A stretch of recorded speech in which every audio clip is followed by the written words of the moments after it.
Welcome friends, it's time for another Creating Kindness blog hop.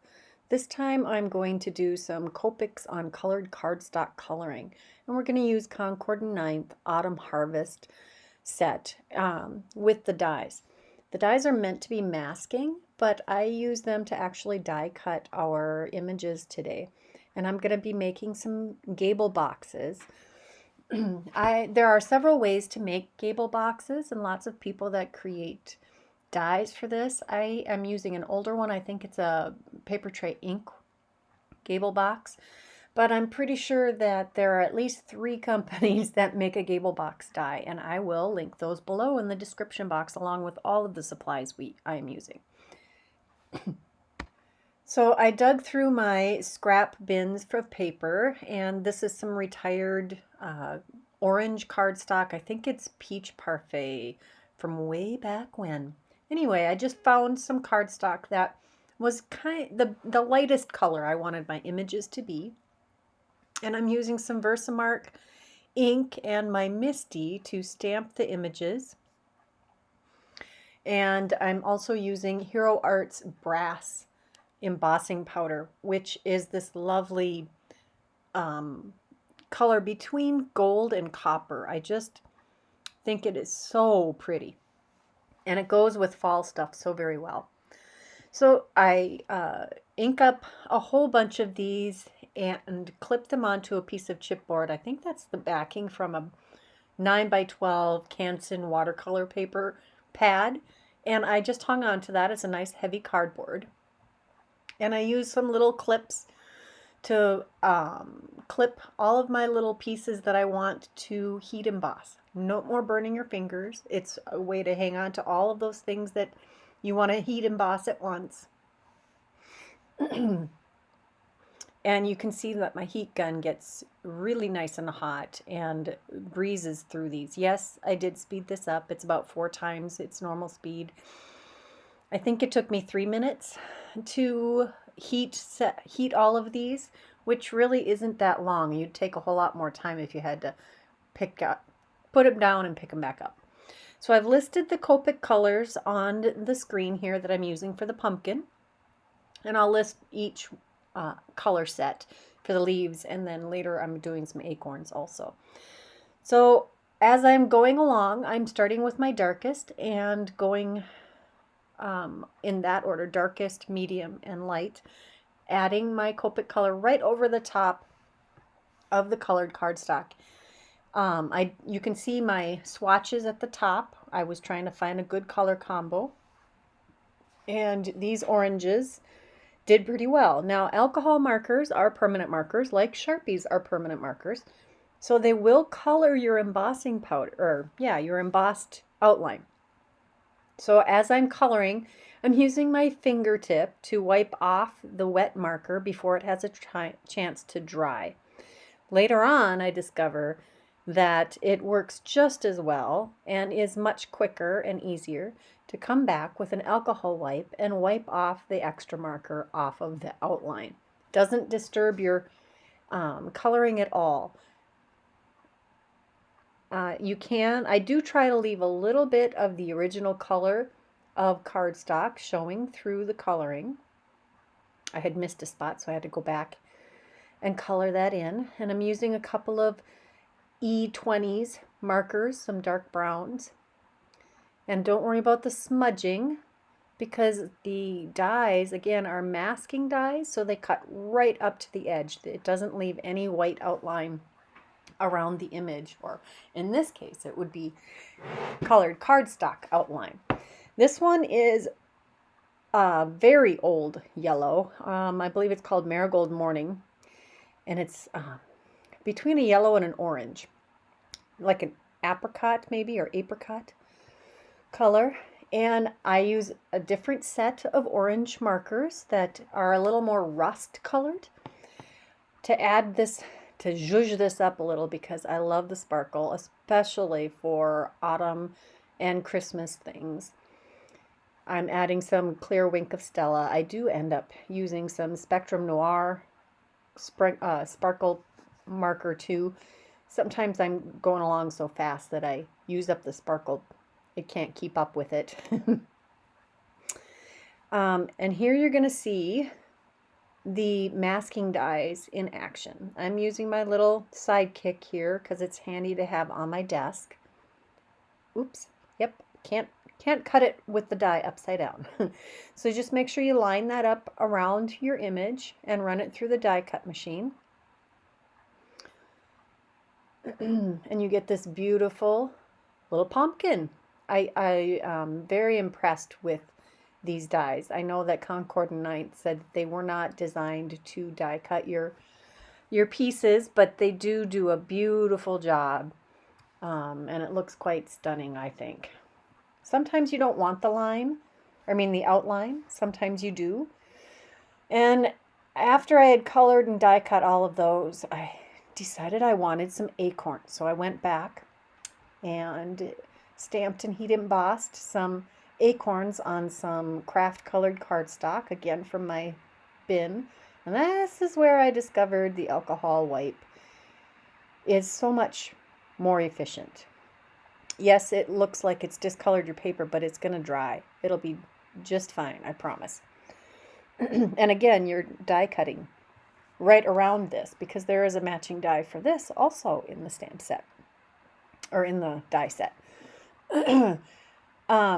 The E40s, those will lighten up quite a lot. You can see my little swatch in the corner of this piece of cardstock. So it won't be quite that dark. And now I'm going to, this is some Pear Pizzazz cardstock. I have gobs and gobs of Stampin' Up! Cardstock, and that's what I'll be using. And there are, I'm sure, other cardstocks that are close to those colors, or you can always color your paper. So there you see a flash of the Sentiment Banners dies from Simon Says Stamps. This is one of those essentials in my mind. Any die set that you can find that is a variety of sentiment banner dies, grab it. I use these things all the time. So the little Grateful die came from the Autumn Harvest die set from Concord and 9th also. So it's all part of this same die set, as are the Branch of Leaves. That all came from the same bunch. This is a stamp from the set. I think it says Thankful. Yes. And I'm going to emboss this with brass embossing powder, also from Hero Arts. And then I'm going to use those banner dies to die cut those also. As you can tell, I plan on making lots of Gable boxes.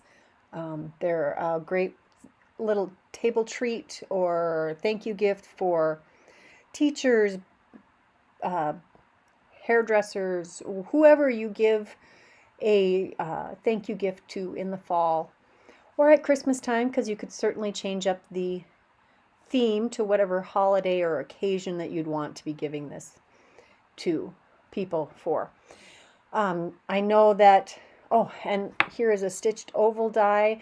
The paper I used for the Gable boxes came from some paper pads I'd gotten from Michael's for really inexpensive.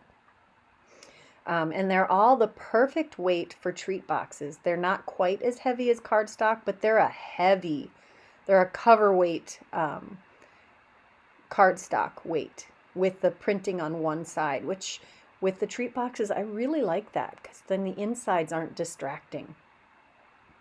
Because sometimes the print on the opposite side of a pattern paper is so different from the front. All right, so now I'm using the chipboard again and assembling my focal pieces. And these are pieces of chipboard coaster, my coaster blanks that I've cut dies, used dies to cut different shapes from.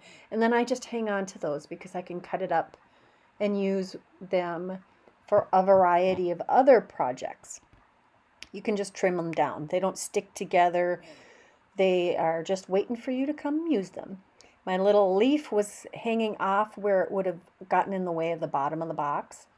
Here's that Thankful banner. Again, just trimming down some coaster blank and adhering that to the back of the banner. And then I'll adhere that to the pumpkin. And it doesn't matter if that little banner sticks off the side of the box. It's a box. We don't have to worry about it. And I'm going to store mine folded up until it's time to use them. As you can see, there's a little bit of score tape on the flap on the bottom, on the two short flaps. And now the leaf and the acorn. I had this worked out pretty well. And are you impressed with my ability to hold a bottle of glue and cut tiny things with my scissor all in my hand at once? I was a little surprised when I watched this video and saw how many things I was holding at once. So this leaf should have been tilted a little more so that it was horizontal. But I make it work. It's tough to get the acorn on there in a spot that looks good, that it won't be hanging off the bottom of the box and causing problems with it sitting flat. So in retrospect, I should have not put the leaf quite the way I did, but you make it work. So you can do the grateful with the letters fallen out or pushed out, or you can leave them in. I'm going to trim some very thin pieces of coaster blank here and adhere those to the back of the grateful banner and trim those off. And then I'll adhere that to the leaf and acorn image centerpiece there. We're just about done. I hope you really enjoyed this project. Hope you give it a try. If you liked my video, make sure you subscribe to my channel and make sure you click that bell icon so that you'll get notifications when I make additional videos. Oh gosh, I'm almost done here. One more layer of chipboard. If you're interested in any of the products I used today, there's a list in the description box below.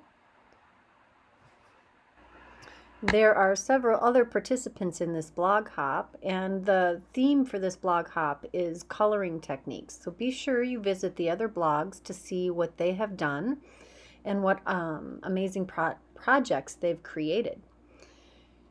If you like this project, again, please hit the like button, leave me some comments, share this video, make sure you're subscribed to my channel, and click the bell icon so you'll get notified whenever I create another video. Thanks for watching, and we'll see you next time. Bye-bye.